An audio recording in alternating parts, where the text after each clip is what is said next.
Esto es Directo América de France 24. Mi nombre es Ángela Gómez y en nuestro último bloque vamos a revisar los titulares. El Papa León XIV se reunió con el presidente turco Recep Tayyip Erdogan en su primer día de visita al país.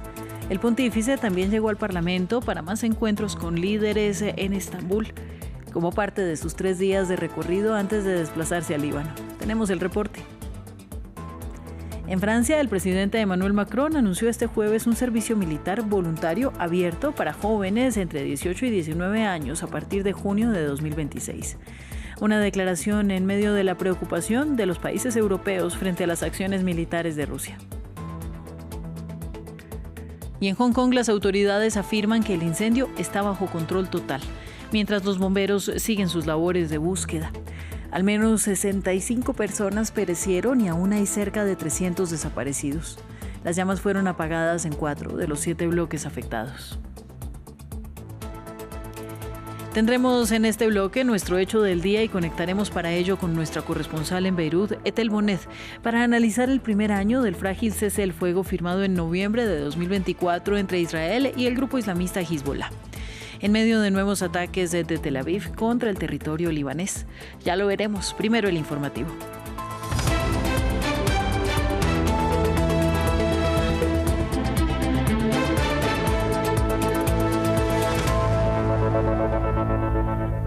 Inició ya la visita de 3 días del Papa León XIV a Turquía para conmemorar 1700 años del histórico concilio de la Iglesia primitiva que dio origen al credo de Nicea, aún utilizado por la mayoría de cristianos del mundo. En su primer viaje internacional, el líder de la Iglesia Católica quiere hacer un llamado a la paz en Oriente Medio. Hoy se reunió con el presidente Recep Tayyip Erdogan y otros líderes políticos en el Parlamento. Tras su paso por este país musulmán, Leo, de 70 años, irá al Líbano. Previamente nos ampliaba nuestro corresponsal en Estambul, Adrián Rocha.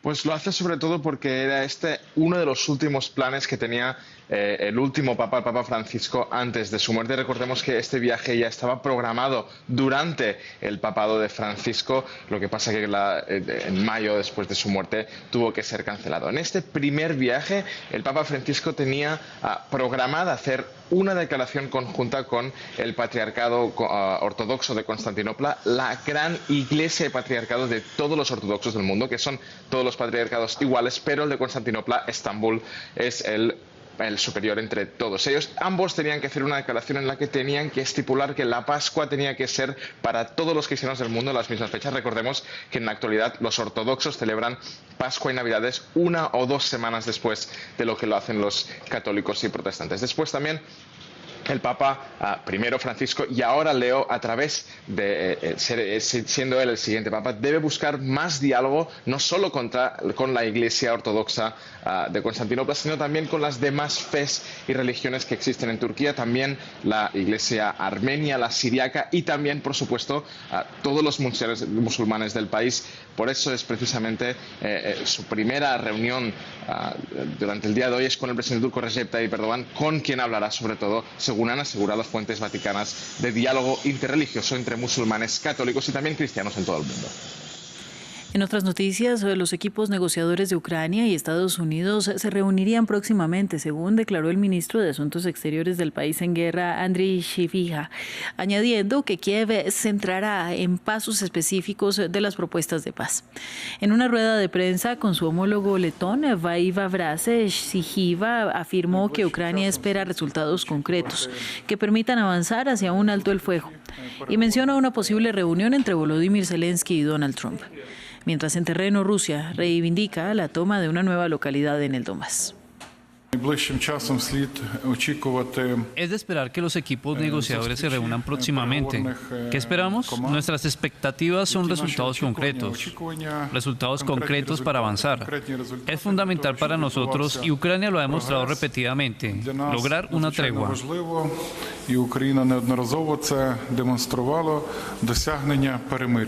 En Francia, el presidente Emmanuel Macron anunció la creación de un servicio militar nacional voluntario de 10 meses de duración para los jóvenes de entre 18 y 19 años y a partir de mediados del 2026. El anuncio fue durante una visita a una brigada de infantería de montaña.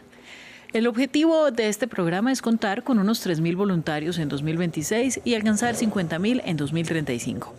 Varios países europeos reintrodujeron un servicio militar desde que Rusia lanzó su invasión en Ucrania. Un nuevo servicio nacional va a ser instituido. A partir del próximo verano se pondrá en marcha gradualmente un nuevo servicio nacional. Este servicio persigue 3 objetivos específicos: fortalecer el pacto entre nuestra nación y nuestro ejército, fortalecer la capacidad de resistencia de nuestra nación y consolidar la formación de nuestros jóvenes. En Hong Kong, las autoridades afirman que el incendio de un complejo residencial está bajo control total, mientras los bomberos siguen buscando desaparecidos en las torres de gran altura que dejan al menos ya 65 fallecidos. Hay por lo menos 279 personas cuyo paradero es desconocido. Ante la magnitud del siniestro, las autoridades anuncian investigaciones judiciales a profundidad. Veamos el informe. Torres aún humeantes y una cifra de muertos en aumento. Las autoridades hongkonesas informan acerca de decenas de fallecidos y cientos de desaparecidos, sumados las cientos de personas que lo han perdido todo. Compramos este apartamento hace más de 20 años. Todos nuestros bienes estaban en este apartamento y ahora que se ha quemado por completo, ¿qué queda? No queda nada. ¿Qué se supone que debemos hacer? El fuego comenzó el miércoles en el complejo residencial Wang Fuk Court, que se compone de 8 edificios, de los que se incendiaron 7. Se estima que 900 residentes lograron evacuar a tiempo. Los servicios de emergencia han controlado la conflagración en 4 de las torres por el momento.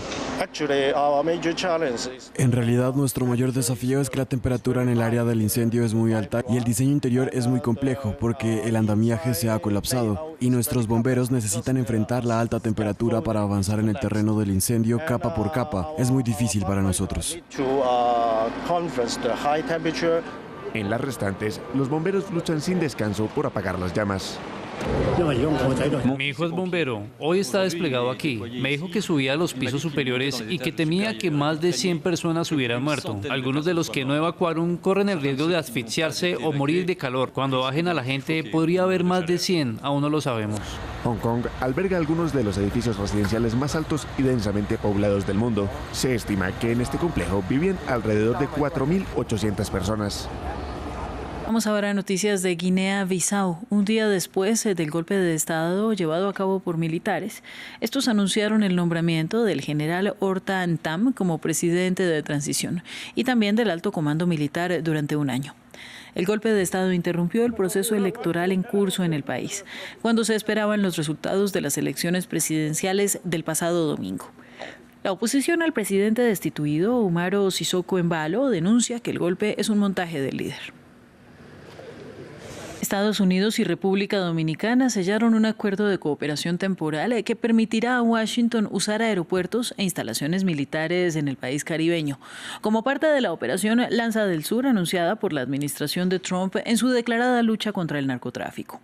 El presidente dominicano, Luis Abinader, dijo que Estados Unidos podrá abastecer aeronaves y transportar equipo y personal en la base aérea de San Isidro y el aeropuerto de las Américas. Un acuerdo que llega tras la visita del secretario de Guerra Pete Hegseth a Santo Domingo.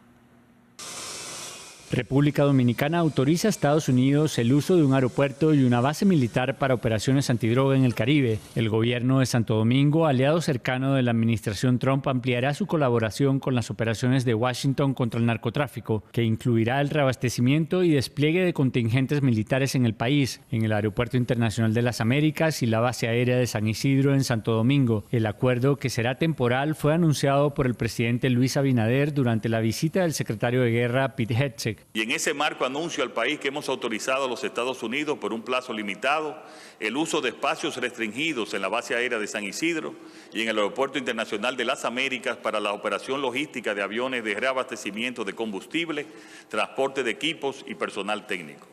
Trabajaremos sin descanso para cerrar todas las rutas criminales y disminuir drásticamente la influencia corrupta de los carteles del narcotráfico. Hegseth afirmó que las maniobras hacen parte de la operación Lanza del Sur. Agradezco al señor presidente por apoyar este despliegue temporal de militares y aeronaves estadounidenses en la operación Lanza del Sur, un despliegue pequeño, temporal, con pleno respeto a su soberanía, sus leyes. Es una gran alianza y un verdadero esfuerzo conjunto entre nuestros dos países contra el narcotráfico y el narcoterrorismo. El acuerdo ocurre en medio de la presión sobre el mandatario venezolano Nicolás Maduro, acusado por Washington de dirigir un cartel de la droga. Y nos acusan todos los días y reciclan. Se les cayó la narrativa al cartel de los soles, del Tren de Aragua, de grupos terroristas. Hoy día, sobre la mesa, para el mundo entero. El fiscal general de Venezuela, Tarek William Saab, advirtió este miércoles sobre la extinción del derecho internacional por los ataques que Estados Unidos ha llevado a cabo en aguas internacionales del Caribe contra lanchas de presuntos narcotraficantes. Vamos a Estados Unidos. El hombre sospechoso de disparar a 2 soldados de la Guardia Nacional cerca de la Casa Blanca es, según las autoridades, un ciudadano afgano que sirvió junto a las tropas estadounidenses en Afganistán.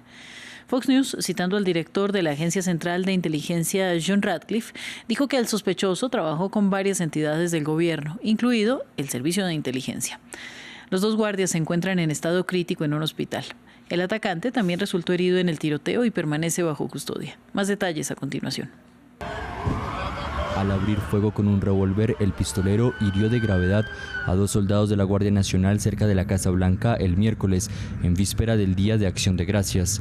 Mientras los investigadores liderados por el FBI trabajan para determinar el motivo, el presidente de Estados Unidos se centró inmediatamente en la nacionalidad del sospechoso. El sospechoso detenido es un extranjero que entró en nuestro país desde Afganistán, un infierno en la tierra. Ahora debemos reexaminar a todos y cada uno de los extranjeros que han entrado en nuestro país desde Afganistán bajo el mandato de Biden. La administración estadounidense dijo que iba a suspender todas las solicitudes de inmigración de ciudadanos afganos. El Departamento de Seguridad Nacional identificó al sospechoso como Rahmanullah Lakanwal, residente en el estado de Washington, y afirmó que entró a Estados Unidos en 2021 en el marco de un programa para reasentar a los afganos que ayudaron a combatir a los talibanes y que temían represalias tras la retirada estadounidense del país. NBC News informó que Lakanwal sirvió en el ejército afgano durante una década junto a las tropas estadounidenses, y la agencia de noticias Reuters informó que su solicitud de asilo fue aprobada en abril de este año. Los 2 soldados hospitalizados formaban parte de un controvertido despliegue de la Guardia Nacional de Virginia Occidental en la capital estadounidense, en una demostración de fuerza contra la delincuencia. En respuesta al tiroteo, el presidente Trump ordenó el envío de 500 guardias más a la ciudad, aunque la semana pasada un juez ordenó el fin del despliegue a la espera de la apelación. Y Venezuela revocó los derechos de operación de 6 aerolíneas internacionales que suspendieron sus vuelos por una advertencia de seguridad de la Administración Federal de Aviación de Estados Unidos. La autoridad civil venezolana revocó los permisos a Iberia, TAP, Avianca, LATAM, Turkish Airlines y GOL. Caracas declaró en un comunicado que estas compañías se habían sumado a acciones de terrorismo de Estado promovidas por Estados Unidos, al suspender unilateralmente los vuelos comerciales. Y una nave espacial rusa Soyuz MS-28 se acopló con éxito a la Estación Espacial Internacional este jueves, con 2 cosmonautas rusos y un astronauta de la NASA a bordo. El cohete despegó del cosmódromo de Baikonur en Kazajistán a las 12:28 de la tarde, hora de Moscú. La tripulación pasará los próximos 8 meses en el espacio. Su regreso a la Tierra está programado para julio del 2026. Momento del hecho del día. En Líbano, este 27 de noviembre corresponde al primer aniversario del cese del fuego firmado entre Israel y Hezbollah, aunque de forma repetida ha sido violado por Israel, que anunció este jueves, de hecho, nuevos bombardeos contra el sur del Líbano. Para analizar la situación, conectamos con nuestra corresponsal en Líbano, Etel Bonet. Saludo para ti, Etel. ¿Qué ha significado este alto el fuego para el país? Bueno, pues en primer lugar, como ya decías, ¿no? Este alto el fuego que lleva un año en vigor desde el 27 de noviembre del año pasado, pues precisamente el principal problema es ese, ¿no? Que se mantiene en pie, pero se está violando diariamente, como hemos visto hoy, que todos los días pues hay algún tipo de violación tanto por parte de Israel y también por parte pues de Líbano, aunque en menor medida. Para poner un poco en contexto, explicar que este alto el fuego, este cese de hostilidades, llega a un punto en el que estamos viendo si realmente no es algo que está funcionando, porque de los acuerdos, ¿no?, cuando se firmó, y de los compromisos tanto por parte de Israel como del Estado libanés, estaba pues primero ese repliegue, quiero decir, de las tropas israelíes en el sur del Líbano, que después de esa guerra de un año pues prácticamente ocuparon, ¿no?, bastantes poblaciones del sur del Líbano, y tenían 60 días para retirarse, y ese espacio iba a ser ocupado por las fuerzas de seguridad y el ejército libanés, acompañado por las fuerzas de paz de la ONU, y en este caso los combatientes de Hezbollah y otros grupos no estatales tenían que replegarse por lo que era encima del río Litani, en el norte del río Litani, quiero decir que son unos 30 kilómetros de la frontera. Por parte de Israel iban a cesar, ¿no?, pues, todos esos bombardeos, y por parte de Hezbollah también iba a dejar de atacar el norte de Israel. Un año después pues, han seguido estas violaciones, se creó un comité especial que estaba liderado por Estados Unidos y por Francia, pues precisamente para monitorizar pues esas violaciones, y se está hablando de más de 10.000 violaciones durante todo este año, la mayoría por parte de Israel, pero por parte de Hezbollah, que en teoría no se habría replegado por encima del río Litani y poco a poco habría aceptado esa soberanía nacional y también el desarme. Pues estamos viendo, por lo que dice Israel, que Hezbollah se está rearmando y que está otra vez teniendo esa capacidad militar incluso en el sur del país, pero sobre todo está utilizando pues otras zonas donde todavía pues no está desplegado ese ejército libanés. A todo esto pues a lo que más preocupa, ¿no?, a esa población del sur del Líbano, que precisamente este alto el fuego, la finalidad que tenía era precisamente pues restablecer la seguridad tanto para los habitantes del sur del Líbano como pues para los del norte de Israel. Y después de un año prácticamente pues hay todavía 80.000 personas aquí en el sur del Líbano que no han podido regresar, que siguen siendo desplazados, no solamente porque sus viviendas sigan destruidas, porque la reconstrucción está paralizada, sino porque también esas infraestructuras básicas, pues estamos hablando de la canalización de agua, de la electricidad, de las escuelas, de los hospitales, no han sido rehabilitados, y también la economía local, hay campos que están totalmente quemados, y el miedo, ¿no?, durante estos 2 años de la gente que se ha marchado, y también el volver, pues no está viendo pues la cosecha, y es precisamente unas comunidades pues que están viviendo pues de eso, de las cosechas, del ganado, del comercio local, y prácticamente son pueblos que están abandonados, y esto es lo que estamos viendo, que después de un año realmente nos planteamos si ha funcionado el alto el fuego. Ahora hay un nuevo riesgo de escalada si Hezbollah no se desarma antes de final de este año, Etel. Sí, la situación ahora mismo es bastante compleja y peligrosa. Incluso se está hablando, bueno, Israel ya amenazó hace unas semanas que si después de la visita del Papa León XIV, que va a venir este próximo domingo aquí a Líbano durante 3 días, después de su visita que está actualmente en Turquía, iban de alguna manera a intensificar pues, los bombardeos, no solamente en el sur del Líbano, sino, como explicaba antes, en el este y también en Beirut, donde dice Israel que Hezbollah se está rearmando nuevamente. En este caso, pues esta inquietud, ¿no?, internacional también, pues la vimos ayer por parte del ministro de Exteriores egipcio, que representa en este caso al quinteto, que son los 5 países que no solamente han ayudado al alto el fuego, sino que también ayudaron a desbloquear, ¿no?, esa crisis política en el Líbano, que son Estados Unidos, Francia, Qatar, Arabia Saudí y Egipto, que están viendo que es cada vez más real esa posibilidad, no solamente de una escalada, sino también, me refiero a una escalada aérea, sino que también podría haber una operación terrestre que prácticamente volvería a la situación a la guerra que vivimos el año pasado. Para este caso, pues se está llevando mucho movimiento diplomático. También se espera que después de la visita del Papa venga Morgan Ortagus, que es la enviada especial estadounidense que está llevando el expediente del Líbano, para reunirse con ese comité de alto el fuego y también de alguna manera para intentar calmar, ¿no?, la situación, especialmente por parte de Israel, porque está amenazando de que va a llevar a cabo, ¿no?, una operación a gran escala si Hezbollah no se desarma. Evidentemente estamos hablando de un ejército no estatal, que es mucho más fuerte y tiene mucha más capacidad que los ejércitos de muchos países de aquí, de la región de Medio Oriente. Entonces es muy complicado solamente pues, para el ejército libanés el desarmar a Hezbollah sin que realmente pues, esto también pueda conllevar a una especie de guerra civil, porque podría haber grupos que apoyaran a Hezbollah, otros que apoyaran al ejército, incluso en el propio ejército podría haber pues, esas divisiones, y es algo que por todos los medios se está intentando evitar, pero la situación futura pues no pinta bien tanto ni por el lado libanés ni por las amenazas de Israel. Pues muchísimas gracias, Etel, a ti por la información. Llegamos así al final de este bloque, pero ya viene Ciencia y Tecnología con Valentina Torres. Regresamos en minutos.